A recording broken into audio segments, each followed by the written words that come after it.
ബീഹാർ നിയമസഭയിൽ ആകെയുള്ള 6 കോൺഗ്രസ് അംഗങ്ങൾ ഒരുമിച്ച് പാർട്ടി വിട്ട് നിതീഷ് കുമാറിന്റെ JDUവിൽ ചേരാൻ ഒരുങ്ങുന്നു എന്നതാണ് നിലവിലെ ഏറ്റവും പുതിയ രാഷ്ട്രീയ ചർച്ച.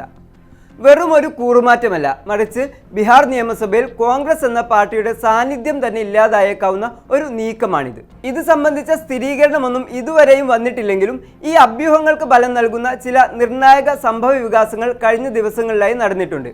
എന്തുകൊണ്ടാണ് ഈ 6 MLAമാരും പാർട്ടി വിടുന്നത്? നിതീഷ് കുമാറിന്റെ ഈ രാഷ്ട്രീയ തന്ത്രത്തിന് പിന്നിലെ ലക്ഷ്യങ്ങൾ എന്തൊക്കെയാണ്? ഇതിലൂടെ ബീഹാർ നിയമസഭയിലെ അധികാര സമവാക്യങ്ങൾ എങ്ങനെ മാറും? വിശദമായി പരിശോധിക്കാം. സ്വാഗതം ഇൻഡെപ്തിലേക്ക്.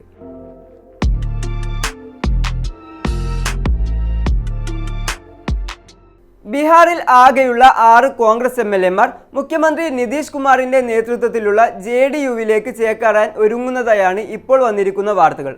കഴിഞ്ഞ കുറച്ചു ദിവസങ്ങളായി കോൺഗ്രസ് MLAമാർ പാർട്ടിയുടെ പ്രധാന യോഗങ്ങളിൽ നിന്നും പരിപാടികളിൽ നിന്നും വിട്ടുനിന്നതോടെയാണ് ഈ അഭ്യൂഹം ശക്തമായത്.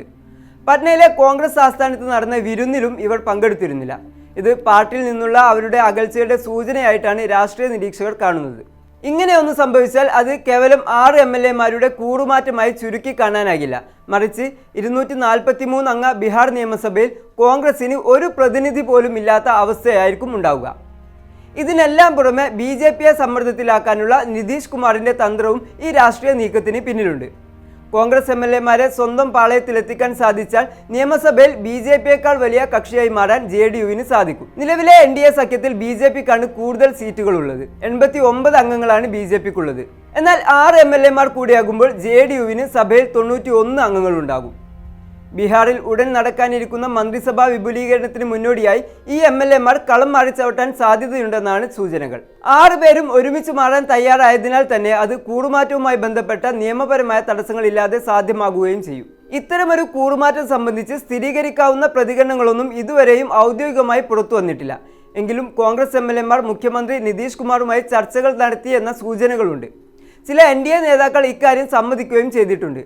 എന്നാൽ ഈ വാർത്തകളെ സംസ്ഥാന കോൺഗ്രസ് നേതൃത്വം പൂർണ്ണമായും തള്ളിക്കളയുകയാണ് ചെയ്തിട്ടുള്ളത്. MLAമാർ അവരുടെ മണ്ഡലങ്ങളിൽ തിരക്കിലായതിനാലാണ് പരിപാടികളിൽ പങ്കെടുക്കാത്തതെന്നും വാർത്തകൾ രാഷ്ട്രീയ പ്രേരിതമാണെന്നുമാണ് പാർട്ടിയുടെ വിശദീകരണം. 2 മാസം മുമ്പ് നടന്ന നിയമസഭാ തെരഞ്ഞെടുപ്പിൽ NDA വലിയ വിജയം നേടിയതിന് പിന്നാലെ പ്രതിപക്ഷമായ മഹാസഖ്യം വലിയ പ്രതിസന്ധിയിലൂടെയാണ് ബീഹാറിൽ കടന്നുപോകുന്നത്. കോൺഗ്രസ് MLAമാരുടെ ഈ നീക്കം കൂടി സംഭവിച്ചാൽ സഖ്യത്തിന് അത് വലിയ തിരിച്ചടിയാകാൻ സാധ്യതയുണ്ട്. ബീഹാറിലെ കോൺഗ്രസിനെ സംബന്ധിച്ച് വലിയൊരു രാഷ്ട്രീയ പ്രതിസന്ധിക്കും ഇത് കാരണമാകും.